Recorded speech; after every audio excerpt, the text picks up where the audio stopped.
Di bawah guyuran hujan, ribuan tenaga kesehatan dari berbagai puskesmas dan rumah sakit umum daerah Yulidin Awai, Aceh Selatan kembali mendatangi gedung Dewan Perwakilan Rakyat Kabupaten atau DPRK Aceh Selatan.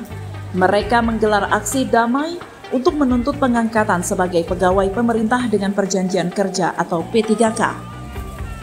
Para tenaga kesehatan ini datang dengan satu tujuan, meminta kejelasan status mereka yang telah bertahun-tahun mengabdi sebagai tenaga honorer.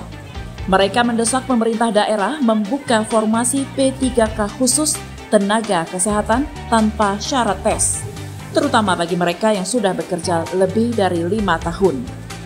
Perwakilan tenaga kesehatan diterima oleh pimpinan dan anggota DPRK Aceh Selatan untuk berdialog. Dalam audiensi, mereka meminta pemerintah daerah segera mengalokasikan anggaran untuk pengangkatan P3K, mendata ulang honorer yang belum terdaftar, serta menolak rekrutmen tenaga honorer baru sebelum honorer lama diangkat.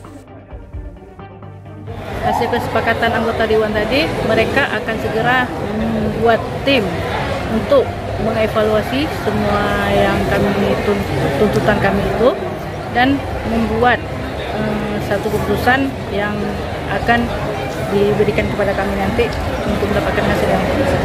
Ini adalah aksi kedua mereka dalam beberapa hari terakhir, setelah sebelumnya ratusan nakes mendatangi gedung DPRK pada Kamis lalu.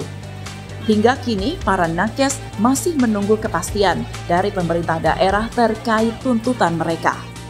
Kita pihak DPRK tadi sudah menyimpulkan dari hasil audiensi dengan tenaga nakes tadi bahwa DPRK Aceh Selatan akan menampung aspirasi mereka, forum komunikasi honorer tadi, dan juga DPRK Aceh Selatan akan memanggil PJ Bupati Aceh Selatan terkait dengan masalah ini. Bagaimana nanti ada penyelesaian, terutama di pemerintah daerah. Walaupun seperti kita ketahui bersama, ini merupakan regulasi pusat.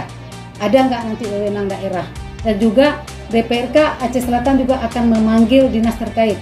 Dengan segera mungkin akan melakukan rapat kerja dengan dinas terkait terhadap permasalahan ini.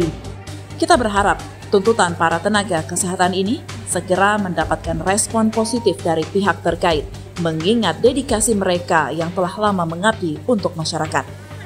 Dari Aceh Selatan, Sahidal melaporkan untuk Kanal Inspirasi TV.